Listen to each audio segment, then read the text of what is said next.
রাত তখন অনেক গভীর। বাইরে কুকুরের ডাক ছাড়া আর কিছুই শোনা যাচ্ছে না। হঠাৎ করে একটা আওয়াজে মীরার ঘুমটা ভেঙে যায়। কিসের আওয়াজ হলো বাইরে? এই বলে মিনা বিছানা থেকে নামতেই, মা তুমি এখানে?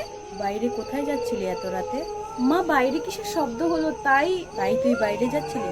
রাত 1টার সময় কোনো মানুষ আওয়াজ করে না, আর যারা আওয়াজ করে তারা মানুষ হয় না।